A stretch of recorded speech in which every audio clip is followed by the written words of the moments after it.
Olá, meus amigos e minhas amigas. Parece que o Serviço de Segurança da Ucrânia não quer sair da pauta da imprensa. Dessa vez, o SBU deteve dois indivíduos acusados de serem agentes da inteligência russa. Isso faz parte de um esforço maior de Kiev para lidar com a espionagem e colaboração com as forças de Moscou. E isso para eles tem se tornado uma prioridade. De acordo com o SBU, essas detenções ocorreram como resultado de uma operação especial nas cidades de Kiev e Odessa. Os indivíduos detidos estavam supostamente envolvidos em atividades para identificar a localização das tropas ucranianas e enviar essas informações para as forças russas, com o objetivo de ajustar ataques aéreos contra a Ucrânia. Durante a etapa final da operação, os caras foram pegos em flagrante enquanto espionavam possíveis alvos para os russos. Um deles até fotografou uma estação de energia térmica, possivelmente para auxiliar na coordenação de bombardeios contra a infraestrutura energética ucraniana. Agora, ambos enfrentam acusações de colaboração e podem ser condenados à prisão perpétua. Gente, enquanto isso, Zelensky continua coordenando a dança das cadeiras no alto escalão ucraniano, promovendo mudanças em sua equipe de segurança e defesa. Dessa vez, a notícia é sobre uma nova troca no Conselho de Segurança Nacional do país. Sem muitos detalhes ou explicações, ele decidiu dispensar Oleksiy Danilov, que estava à frente do Conselho de Segurança e Defesa Nacional desde outubro de 2019, apenas alguns meses após o presidente assumir o cargo. O comunicado sobre essas mudanças veio através de decretos que foram publicados também no site do presidente. Mais tarde, Zelensky disse que Danilov seria transferido para novas funções, prometendo que os detalhes seriam compartilhados em breve. Embora não tenha dado uma razão específica para a mudança, o presidente expressou sua expectativa de que a alteração contribua para o fortalecimento das capacidades estratégicas de nosso Estado para prever e influenciar os processos dos quais depende nossa segurança nacional. Mas e quem vai assumir o cargo deixado por Danilov? Bem, Zelensky escolheu Oleksandr Litvichenko, antes-chefe da agência de espionagem externa, um indivíduo de 51 anos que, até agora, manteve um perfil quase que totalmente fora dos holofotes públicos. Zelensky parece confiante de que a experiência de Litvinenko como chefe de inteligência será crucial para enfrentar os desafios de segurança e defesa que a Ucrânia enfrenta atualmente. O Conselho de Segurança e Defesa, sob a liderança do presidente, desempenha um papel de coordenação em questões de segurança nacional e defesa e envolve os principais chefes políticos de segurança e defesa do país. Essas mudanças ocorrem em um momento em que a Ucrânia está lutando para manter seu esforço de guerra e resistir às forças russas no leste, e isso sem contar a resistência do Congresso dos Estados Unidos, liderada por republicanos, em fornecer assistência militar essencial. Análises militares apontam preocupações quanto à profundidade e força das fortificações ucranianas, bem como aos níveis de pessoal, considerando a superioridade numérica da população russa e sua postura ofensiva. Na sequência dessas alterações, Zelensky também nomeou Olei Vashchenko, um vice-chefe da agência de espionagem militar ucraniana e outra figura sem perfil público, como o novo chefe da inteligência externa. Além disso, como vocês lembram, em fevereiro o presidente já havia substituído o chefe das Forças Armadas e com várias outras posições de alta patente militar também sendo renovadas. Bom, gente, ainda sobre a Ucrânia, apesar dos dramas e crises que atingem a população civil, há um setor privado que não tem o que reclamar na Ucrânia. Estamos falando sobre a evolução da indústria de defesa na Ucrânia, um setor que está passando por transformações desde a invasão da Rússia. Em 2024, o governo ucraniano reservou quase 1,4 bilhão de dólares para a compra e desenvolvimento de armas dentro do próprio país. Para vocês terem uma ideia, isso é nada mais nada menos do que 20 vezes mais do que o investimento antes da invasão russa. Esse aumento gigantesco nos gastos de defesa reflete a urgência e a gravidade da situação que a Ucrânia enfrenta. Grande parcela dessas armas está sendo adquirida de fábricas privadas. Está acontecendo o surgimento e a rápida expansão de empresas privadas nesse setor, que passam a assumir o papel que antes era dominado quase que exclusivamente por companhias estatais. Por todo o país, essas fábricas estão brotando, trazendo uma nova dinâmica para a indústria de defesa ucraniana. Só para ilustrar um pouco essa mudança, temos o exemplo de uma fábrica de morteiros de propriedade privada que começou suas operações no oeste da Ucrânia no ano passado. Ela está produzindo cerca de 20 mil cartuchos por mês. O proprietário, Anatoly Kuzmin, de 64 anos, que antes fabricava equipamentos agrícolas e fugiu de sua casa no sul da Ucrânia após a invasão, disse algo que ressoa profundamente. Sinto que estamos aproximando o nosso país da vitória. Mas apesar desse ímpeto e inovação, o setor de defesa da Ucrânia enfrenta desafios, principalmente devido à falta de recursos financeiros e de mão de obra. E não para por aí. Executivos e generais apontam para um obstáculo adicional, o excesso de burocracia governamental. Taras Muti, diretor da Fundação Volte à Vida, uma organização que arrecadou mais de 260 milhões de dólares na última década para equipar as tropas ucranianas, colocou a questão de forma bem direta. Você precisa de um morteiro não em 3 anos, mas agora, de preferência ontem. Ainda na Ucrânia, algumas atividades um pouco menos convencionais parece que estão ocorrendo no país. Ao menos é o que fica subentendido a partir das declarações de um oficial ucraniano na TV. Isso mesmo, falando ao canal nacional ICTV, Vasyl Maliuk, o chefe do SBU, deixou escapar que o serviço de espionagem da Ucrânia pode estar conduzindo uma campanha secreta de assassinatos. O alvo? Cidadãos ucranianos acusados de colaborar com a Rússia. Segundo Maliuk, essa ação sigilosa mira aqueles considerados responsáveis por crimes de guerra e ataques contra os cidadãos ucranianos.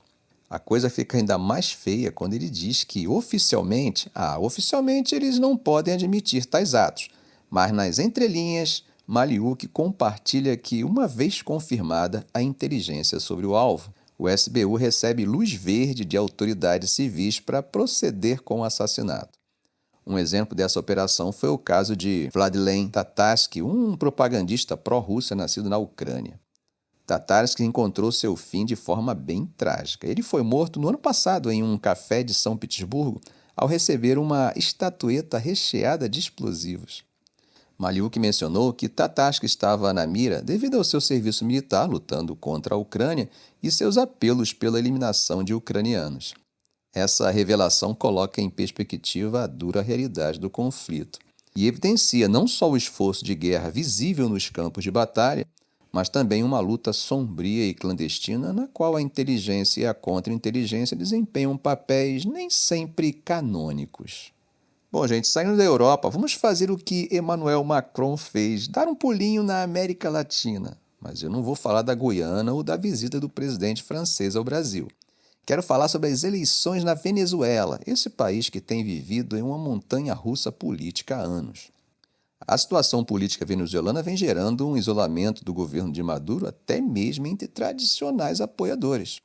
E quando falo de apoiadores tradicionais, eu estou lembrando do governo brasileiro e do atual governo colombiano. Tudo começou quando Corina Iores, uma filósofa de 80 anos, que até então era mais conhecida nos círculos acadêmicos, caiu de paraquedas no centro da crise política que está rolando há muito tempo na Venezuela. Isso aconteceu depois que ela foi nomeada substituta de Maria Corina Machado, uma importante e competitiva figura da oposição que foi impedida de concorrer às eleições presidenciais de julho. A esperança da oposição era que Iores, essa avó de 7 netos, se mostrasse uma adversária eficaz, capaz de desestabilizar o atual líder Nicolás Maduro. Como vocês sabem, Maduro está no poder desde a morte de Hugo Chávez em 2013 e tem sido uma figura bem controversa, com sua reeleição em 2018 sendo amplamente criticada por governos ocidentais que o acusam de ser ilegítimo. Iores anunciou que não conseguiu registrar sua candidatura no sistema online do Conselho Eleitoral antes do prazo final à meia-noite, uma situação que muitos veem como uma violação da vontade do povo venezuelano. Essa manobra contra Iores provocou uma resposta firme do Brasil e da Colômbia, que até então tem tentado, cada um ao seu modo, encorajar Maduro a retornar para os trilhos da democracia. O Ministério das Relações Exteriores do Brasil mencionou que o impedimento de registro da candidata pela plataforma unitária não está alinhado com o Acordo de Barbados, um pacto destinado a assegurar eleições livres e justas. Esse posicionamento brasileiro demonstra que qualquer apoio a Maduro no atual estado de coisas é insustentável. Vejam só o teor completo da nota oficial do governo brasileiro por meio do Itamaraty. Esgotado o prazo de registro de candidaturas para as eleições presidenciais venezuelanas, na noite de ontem, 25/3, O governo brasileiro acompanha com expectativa e preocupação o desenrolar do processo eleitoral naquele país. Com base nas informações disponíveis, observa que a candidata indicada pela Plataforma Unitária, força política de oposição, e sobre a qual não pairavam decisões judiciais, foi impedida de registrar-se, o que não é compatível com os acordos de Barbados. O impedimento não foi, até o momento, objeto de qualquer explicação oficial. 11 candidatos ligados a correntes de oposição lograram o registro. Entre eles inclui-se o atual governador de Zulia, também integrante da Plataforma Unitária. O Brasil está pronto para, em conjunto com outros membros da comunidade internacional, cooperar para que o pleito anunciado para 28 de julho constitua um passo firme para que a vida política se normalize e a democracia se fortaleça na Venezuela, país vizinho e amigo do Brasil. O Brasil reitera seu repúdio a qualquer tipo de sanção que, além de ilegais, apenas contribuem para isolar a Venezuela e aumentar o sofrimento do seu povo. Bom, gente, acho que, tratando-se de linguagem diplomática, que é sempre vários tons abaixo do que as pessoas falam no dia a dia, foi um comunicado duro e direto. No entanto, ao meu ver, um pouco tardio. E parece que o golpe foi sentido pelo Maduro, que logo respondeu dizendo que o texto parece ter sido ditado pelos Estados Unidos. Traduzindo, chamando o Brasil de papagaio do tio Sam. Já a Colômbia afirmou que está preocupada e alertou que os recentes acontecimentos poderiam afetar a confiança da comunidade internacional na transparência e competitividade do processo eleitoral venezuelano. Venezuela, claro, não ficou calada. O ministro das Relações Exteriores venezuelano, Iván Gil, rebateu as críticas da Colômbia como uma interferência grosseira nos assuntos internos do país.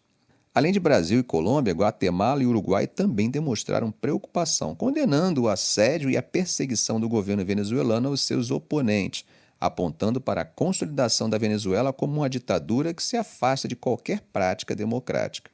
Analistas como Phil Granson, do Crisis Group, apontam que as intervenções inusitadas de governos de esquerda como Brasil e Colômbia refletem quão abertamente antidemocráticas foram as ações do governo de Maduro, bloqueando Machado e sua substituta devido ao potencial que representam contra o seu governo. E isso tem sido evidenciado por pesquisas que mostram vantagem para a oposição. O que a gente percebe é que parece que Maduro está permitindo que apenas aqueles candidatos que perdem para ele possam concorrer. Não tem como não lembrar da participação de Nero, o imperador romano, nos Jogos Olímpicos de 67 d.C. Até a data dos Jogos foi modificada para que coincidisse com sua visita à Grécia. Mas o mais impressionante foi que ele foi o vencedor em várias modalidades. Há algumas explicações para isso: a ausência de competidores e a negação dos demais atletas de ultrapassar aquele imperador que incendiara Roma e assassinara a própria mãe. Ficamos por aqui. Se esse vídeo foi útil para você, faça um comentário, compartilhe em suas redes sociais, dê um like. E é claro, se ainda não for inscrito, inscreva-se no canal e ative o sininho. Ok, gente? Um grande abraço do professor Arão Alves.